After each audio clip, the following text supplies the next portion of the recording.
여러분, 크루즈 좋아하시죠?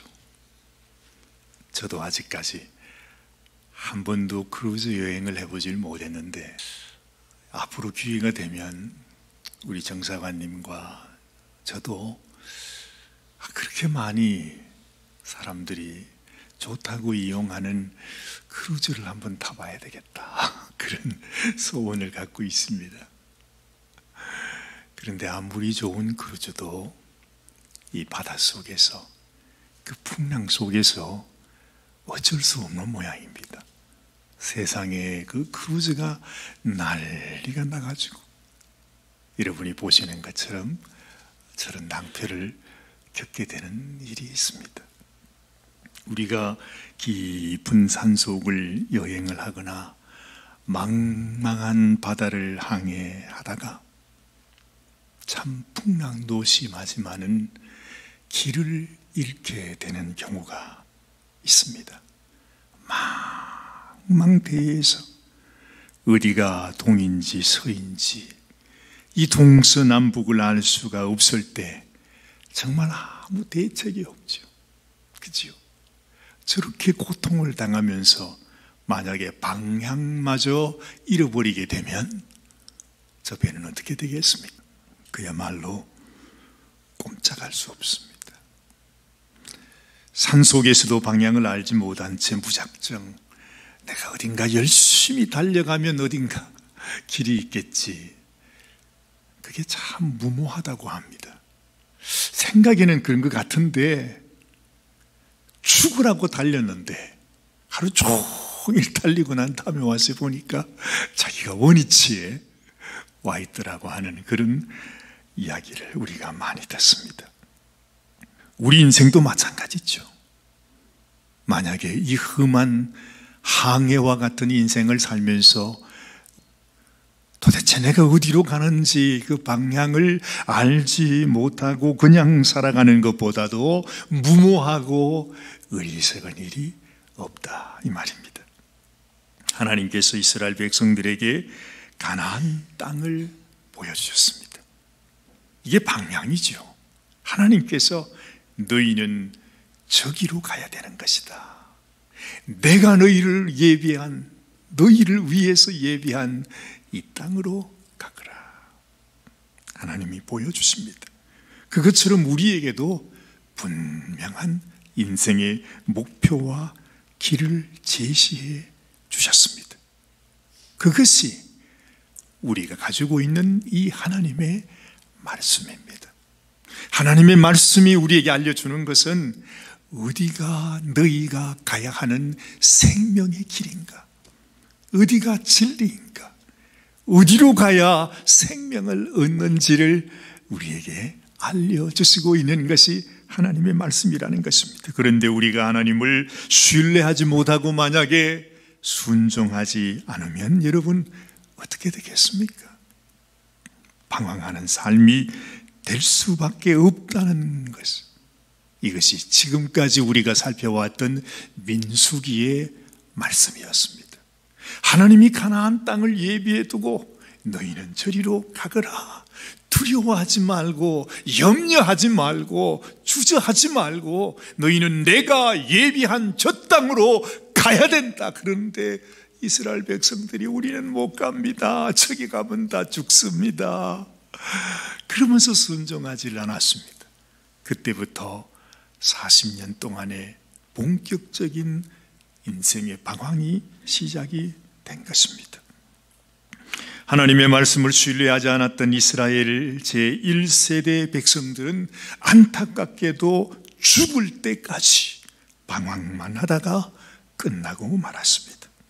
이처럼 우리도 하나님을 신뢰하지 않는다면 지금 내 눈에 보이는 형편이 어떠하든 간에 여러분, 이 크루즈가 안에 가면 그야말로 천국이랍니다. 세상에 없는 것이 없습니다. 너무너무 화려합니다. 이 세상에서 볼 수 없는 최고의 화려함이 그 크루즈 안에 다 들어서 있답니다. 그러나 아무리 화려하다고 해도 역시 망망한 바다 위에 정처 없이 방황하는, 결국에는 침몰할 수밖에 없는 한 척의 배가 되고 만다 하는 것입니다. 이러한 우리를 향해서 하나님이 보여주시는 등대가 있습니다. 그렇죠? 세상은 캄캄해졌습니다. 풍랑은 이루 말할 수가 없습니다. 방향도 알지 못합니다. 온 하늘도 바다도 다 캄캄해져 있습니다. 아무 소망이 없습니다. 그런데 멀리서 보이는 하나의 불빛, 환하게 우리에게 반짝 비치고 있는 등대가 있다는 것입니다. 바로 이것이 오늘 우리에게 주시는 하나님의 말씀이요, 그 말씀 가운데서도 가장 대표적인 말씀, 이것이 바로 모세를 통해 주셨던 십계명의 말씀이라 하는 사실을 우리는 기억해야 할 것입니다. 그런데 우리는 이 말씀의 소중함을 잘 느끼질 못합니다.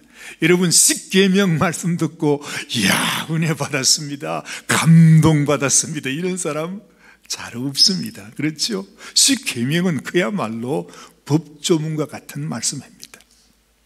짧은 말씀인데도 외우기가 쉽지가 않아요. 뭐지? 아니, 그 십계명은 어릴 적부터 우리가 늘 들어왔던 말씀인데도 우리가 잊어버리고 살아갑니다. 그런데 이 짧은 십계명의 말씀이 왜 그토록 소중한지 우리가 다시 한번 기억해 보기를 원하는 것입니다. 우리 정사관님께서 너무 좋아하시는 게 있습니다. 저만 보면 여보 그거 사왔어요, 저한테 늘 그럽니다. 그렇다고 여러분도 자꾸 어디 가서 그거 사오시면 안 됩니다. 절대 사시면 안 됩니다. 그것은 아주 신선한 야자수 열매입니다. 왜 가끔 우리 동양마켓이나 어디 가면은 야자수 팔잖아, 야자수 열매, 그죠? 근데 우리 정사관님은 그걸 그렇게 좋아하세요. 그것만 보면 어쨌든 하나라도 사가지고 가야 됩니다. 그러면 그게 누구 일이지요? 그게 저의 일이 됩니다. 이게 보통 일이 아닙니다. 여러분, 뭐 병 따개가지고 탁 따가지고서 먹을 수 있으면 얼마나 좋겠습니까? 그 야자수 한번 딸라 그러면, 더군다나 아주 손재주가 아주 그냥 먹통인 저 같은 사람은요, 아주 칼에다가 망치에다가 송곳에다가 다 나와야 됩니다. 그래가지고 마치 야자수 하나 깨는데 집이 무너질 듯한 소리가 납니다. 꽉 해가지고 이걸 아무리 두드려도 이 야자수가 열리질 않아. 아유, 그렇게 고생을 해서 이거를 우리 정사관님께 드려야 되는 겁니다. 그런데 그걸 그렇게 좋아해요, 세상에. 하여튼 코스코만 갔다 하면 박스채로 사가지고 옵니다. 여보, 알았지? 그러면 알겠습니다. 그러고서 이제 또 해야 되는 겁니다. 여러분, 우리가 이 십계명이 새겨진, 그 귀한 말씀이 새겨진 돌판을 좋아하는 건 아닙니다. 우리가 좋아하는 건 그 돌비석, 돌판이 아니잖아요. 중요한 것은 그 돌비에 새겨진 말씀입니다. 그리고 그 말씀 속에 담긴 하나님의 마음이죠.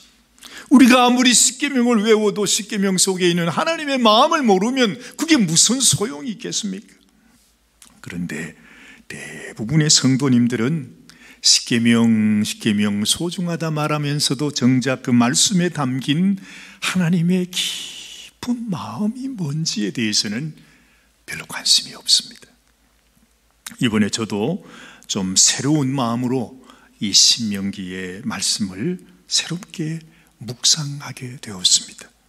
정말 아무리 읽어봐도 분명히 아주 딱딱한 법조문 그 자체입니다. 그런데 예전에 여러분, 우리가 지난주에 그 말씀을 생각했습니다마는 하나님께서 모세에게 모세야, 네가 저 반석을 명하여서 물을 내어라, 그 말씀을 했잖아요.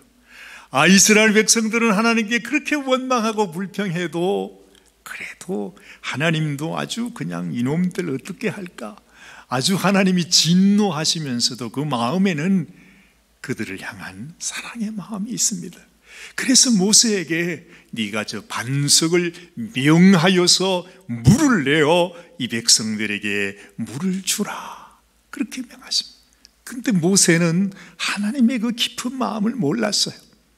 그냥 마음에, 아니 도대체 세월이 어떤 세월인데 아직도 이렇게 하나님을 원망하는 이 백성에게 내가 왜 물을 내어줘야 되는가 하는 그 마음으로 세상에 반석을 명하여 물을 내라고 하는데, 이 모세가 너무 흥분한 나머지 그 지팡이를 가지고 반석을 막 힘대로 때리면서 내가 이런 놈들을 위해서 물을 내야 되느냐.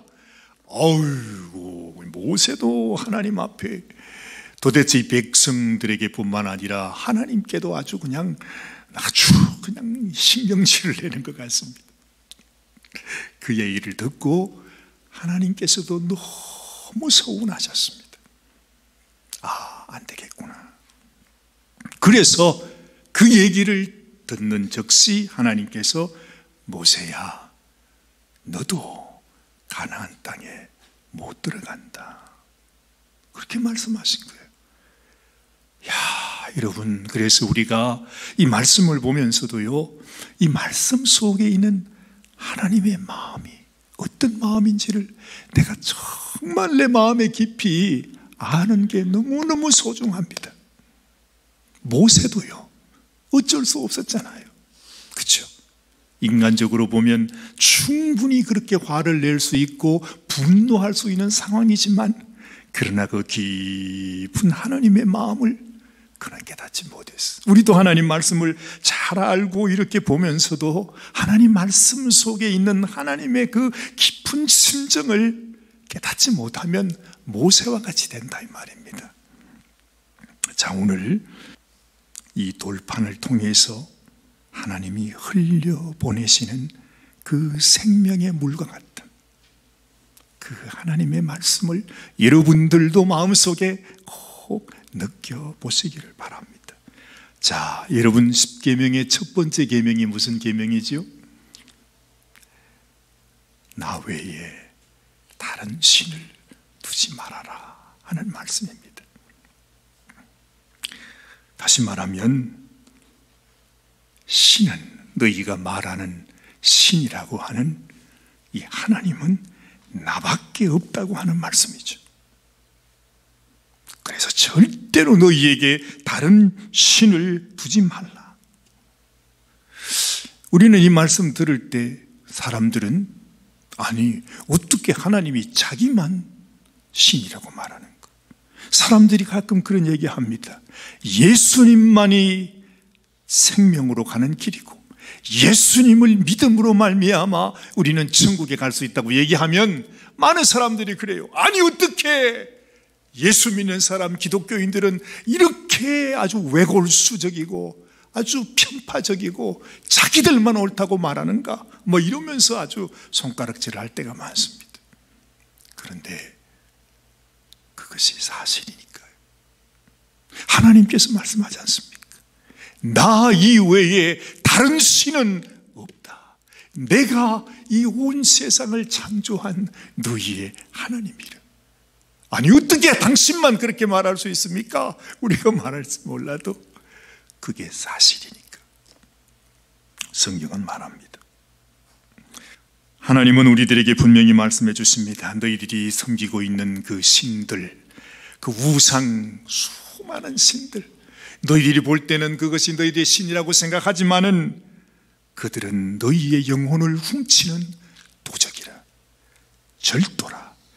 너희를 속이고 너희를 죽이고 결국에는 너희를 멸망으로 인도하게 되는 존재라고 하는 사실을, 이것이 진리라고, 이것이 진실이라고, 너희가 속아서는 안 된다고 말씀하고 있는 것입니다. 여러분, 이 세상의 모든 우상들은 우리가 가만히 보면 인간의 욕심을, 자기 욕심을 채우기 위해서 만들어 놓은 것들 뿐입니다. 그렇습니다. 그래서 수많은 신을 만들어 놓고 자기의 소원을 빕니다. 그러면서 자기의 소원을 들어주지 않을 것 같으면 그 신을 내버려 버립니다.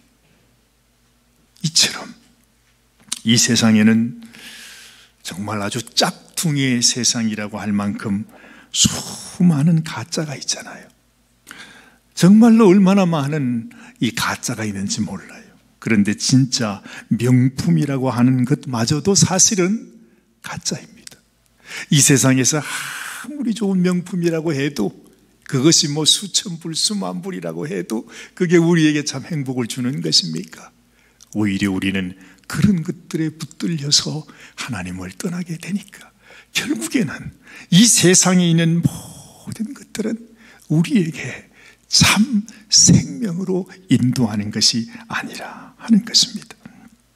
하나님은 우리가 이런 가짜 신을 따라가는 것을 너무너무 가슴 아파하십니다. 그래서 두 번째 계명이 뭐냐? 너희가 우상을 만들지 말아라. 다른 신을 만들지 말라는 것입니다. 그리고 그들을 섬기지 말라는 것입니다. 세상에서 가장 흠악한 것이 그 우상을 하나님처럼 섬기는 것이죠. 그때 수많은 사람, 얼마나 많은 사람들이 다 우상을 세워놓고 그것이 하나님인 양 거기에 붙들려서 가고 있습니다. 하나님이 이것을 견디지를 못했습니다. 그래서 자신을 나는 질투하는 하나님이라, 너희들이 그것을 보고 그 가짜를 향해서 나가는 것을 내가 도무지 견딜 수가 없다고 우리들에게 말씀해 주시는 것입니다. 그 뜻은 우리가 그 흠악한 곳에서 나오기를 원하는 것이죠. 왜 너희는 모르느냐? 너희를 진실로 살릴 수 있는 너희의 참 생명이 되는 참 하나님은 바로 나뿐이다 하는 것입니다. 나뿐이다. 그러나 세상은 마치 하나님을 모욕이라도 하는 듯이 더욱 우상 숭배를 향하여 달려가고 있습니다. 자, 세 번째 계명. 오늘 여러분 이걸 다 기억하십시오. 세 번째 계명이 뭡니까? 나의 이름을, 하나님의 이 거룩한 이름을 망령되이 부르지 말라 하는 것이 세 번째 계명입니다. 그러나 이 세상에는 너무너무 많은 사람들이 정말 하나님을 자신의 왕으로, 자신의 하나님으로 마음속에 모시지도 않으면서 하나님께 와서, 예배 자리에 와서 우리 하나님을 주님이라고 부르는 사람들이 너무너무 많습니다. 그래서 예수님께서 그런 말 하잖아요. 나더러 주여 주여 한다고 해서 너희가 다 천국 가는 것이 아니다. 네 마음속에 내가 있어야지. 정말로 네 마음속에 내가 하나님이라고 하는, 내가 너를 위해서 생명을 바친 참 너의 사랑이요 참 너의 하나님이라고 하는 그 믿음이 있어서 그 믿음으로 나의 이름을 불러야지. 그건 없으면서, 아무것도 없으면서 주여 주여 하면 그게 얼마나 망령된 일이고 가정스러운 일인가 하는 것입니다. 주님은요, 사실은 주님의 이름을 부르는 자마다 주님은 찾아가 주셨습니다. 그리고 그들을 구원해 주십니다. 심지어 십자가 위에서 그 잔악한 살인 강도가 마지막 순간에 뻔뻔스럽게도 그 십자가 위에서 마지막 부르는 주님이라는 소리, 날 기억해 달라는 그 소리마저 주님은 거절하지 않으셨습니다. 그 소리를 들으시고 네가 나와 함께 낙원에 있으리라 말씀하신 분이 주님이십니다. 정말로 진심으로 주님의 이름만 불러도 주님은 우리의 마음을 아시고 구원하시는 분, 우리의 모든 병마와 우리의 모든 저주를 우리에게서 물리쳐 주시는 분이 주님이시란 말이죠. 그런데 진실한 마음도 없이 내 마음속에 주님을 왕으로 나의 주로 모셔놓지도 않고서 하나님의 이름을 부르는 자들이 너무너무 많습니다. 이들은 자기가 부르는 그 하나님 주를 우상으로 만든 인생입니다. 그러니 더 가증한 일이 아니겠습니까? 이 세상의 기독교도 그렇습니다. 세상의 온갖 우상 숭배자들을 모아놓고 그들과 함께 예배드리고 그들과 함께 연합해야 된다고, 우리는 서로 사랑하여 우리가 모두 다 하나가 되어야 된다고 주장하는 기독교 지도자들이 많이 있습니다. 그들은 그것을 사랑이라고 말합니다. 심지어 동성애를 하는 그들을 향해서도 그들을 사랑해야 된다고, 그들을 용납해야 된다고, 동성애는 죄가 아니라고, 동성애자들에게 세상의 목자 안수를 주고 그들을 축복하는 그런 분들도 계십니다. 광명한 천사의 모습을 하고 성도를 미혹하는 이러한 시대에 여러분, 우리가 정신을 차려야 됩니다. 무엇이 진리인지, 무엇이 참 하나님이신지, 우리가 하나님을 바라보고 하나님께서 오라 하시는 그곳으로 가는 길이 무엇인지, 그것은 오직 하나님의 말씀밖에는 없는 것입니다. 하나님, 지금도 살아계셔서 우리 안에 역사하시는 하나님, 그 하나님께 신령과 진정으로 예배하는 것, 정말 날 사랑하시는 하나님을 알고 하나님께로 나가는 이것이 길이라 하는 사실, 우리는 분명히 보았습니다. 이번에 이 파리 올림픽을 통해서 이 세상이 어디로 가고자 하는, 세상이 지시하는 방향이 무엇인지를 우리는 보았습니다. 하나님을 모욕하고 하나님을 없다고 말하고 하나님이 만드신, 그리고 하나님께서 우리에게 주신 말씀을 완전히 뒤집어 엎어서 새로운 바벨탑을 지어서 우리도 하나님처럼 높아지겠다고 하는 그 메시지를 우리는 보고 들었습니다. 사실은 올림픽 그 자체가 우상을 섬기는 예식입니다. 그래서 그 올림픽의 불꽃을 아테네 제우스 신이 있던 신전에서 받아오지 않습니까? 그 올림픽 모두가 다 우상에게 드리는 제사의식으로 드려지는 것입니다. 이 스포츠라고 하는 매개체를 이용해서 사실은 사람을 유혹해서 우리로 하여금 하나님 앞으로 나가지 못하고 이 세상에 우리의 정신을 빼앗기도록 하고 있는 일이라는 것입니다. 과거에 이 마귀라는 놈이 말이죠, 세상의 권력자들을 이용해서 예수님을 붙잡고 마음껏 갖고 놀았습니다. 그리고 십자가에 처참하게 죽였습니다. 그러면서 이제는 내가 이겼다, 내가 예수를 이겼다고 선언할 때가 있었습니다. 지금은 다시 하나님의 이름을 온 세상 이 미디어를 통해서 모욕하고 있습니다. 짓밟고 있습니다. 자신이 온 세상을 다스리는 왕인 것처럼 큰 소리를 치고 있습니다. 그런데 여러분, 우리가 기억해야 합니다. 십자가에 죽었으면 불과 3일 만에 끝나고 말았죠. 제 아무리 난리 발광을 해도 이 세상, 마귀의 세상은 3일 천하밖에 될 수 없었던 것처럼 온 세상이 일어나 하나님을 반역하고 대적하고 모욕해도 여러분, 이 역사는 3일 천하밖에 될 수 없음을 성경이 이미 우리들에게 예언하고 계신 것입니다. 하나님께서 주시는 십계명, 여러분, 그 말씀 속에 하나님의 메시지가 무엇이라고 생각하십니까? 왜 하나님은 자기만이 하나님이라고 말씀하실까요? 왜 우상을 만들지도 섬기지도 말라 하실까요? 왜 자신의 이름을 망령되이 부르지 말라고 하셨을까요? 그 해답은 오직 이것입니다. 하나님, 당신만이 우리를 진정으로 사랑하는 참 하나님이시기 때문입니다. 우리는 다 알지 못해도 이 세상의 모든 것이 다 나를 사랑하는 것 같고 나를 행복하게 만들어주는 것 같고 이 세상의 모든 신이 다 신인 것처럼 그들을 섬기고 있지만 참 신은, 정말 우리를 사랑하시는 분은 하나님 뿐인 것을 말씀합니다. 그래서 이건 하나님의 주장이 아니라 사실이요 진리있습니다. 나밖에 너를 참으로 사랑하는 이가 없음을 우리에게 간절히 알려주시는 것입니다.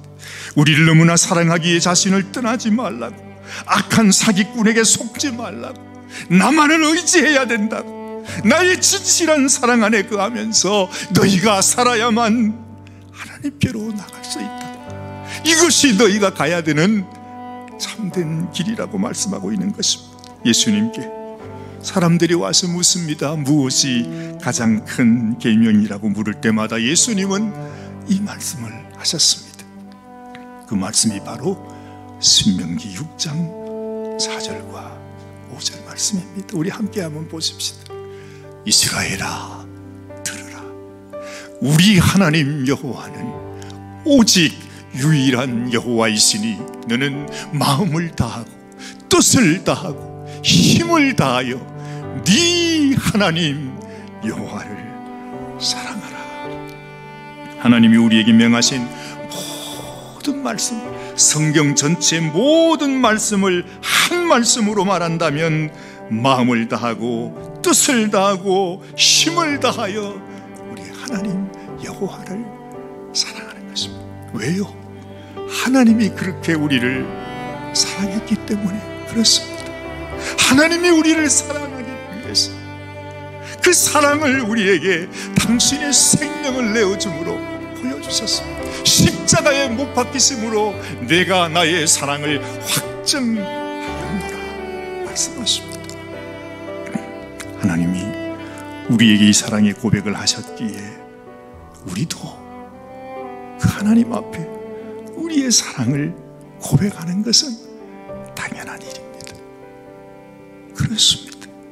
그래서 주님께서 베드로에게 예수님을 부인하고 떠나갔던, 맹세하며 주님을 저주했던 베드로에게 다시 나타나서 네가 아직도 다른 사람보다 나를 더 사랑하느냐 물으십니다. 또 다시 묻습니다. 시몬아, 네가 다른 사람들보다 진실로 나를 더 사랑하느냐? 또 다시 묻습니다. 베드로야, 네가 정말로 내 사랑을 아느냐? 너도 나를 사랑하느냐? 우리가 언젠가 우리 인생의 마지막 날 주님 앞에 서게 되는 날이 있을 것입니다. 그때 주님이 우리에게 하시는 말씀은 단 한 가지입니다. 우리에게 물어보시는 질문, 얘야, 너는 진정 다른 사람보다 나를 더 사랑하느냐? 그 사랑하는 마음이 내게 있다면 주님은 우리를 안아주실 것입니다. 수고했다, 착하고 충성된 종아, 네가 나를 사랑하였다. 아무 조건 없이 우리 주님은 우리를 품에 안아주실 것입니다. 그래서 여러분, 우리는 준비해야 됩니다. 주님이 나에게 그 질문을 하실 때 나도 주님 사랑해요. 베드로는 차마 그렇게 말할 수가 없어서 주님 당신이 아십니다, 그렇게 말하죠. 비록 베드로는 실패했고 베드로는 예수님을 부인했지만, 그러나 그 마음 중심에는 여전히 하나님을 사랑하는 마음이 베드로에게 있었기 때문에 그렇게 말할 수 있었지요. 주님, 당신이 아십니다. 당신 내 마음을 아시잖아요. 여러분, 우리도요, 넘어지고 쓰러져도 주님 앞에 그렇게 말할 수 있어야 돼요. 주님 아시잖아요. 내가 넘어지고 쓰러지고 부족하고 연약한 것밖에 없는 인생이지만 그래도 내 마음속에 주님을 사랑하는 마음이 있음을 주님이 아시지 않습니까? 그 말이라도 우리는 드릴 수 있어야 하는 것입니다. 십계명, 이것은 하나님이 우리를 향한 너무나 절절한 하나님의 사랑의 고백입니다.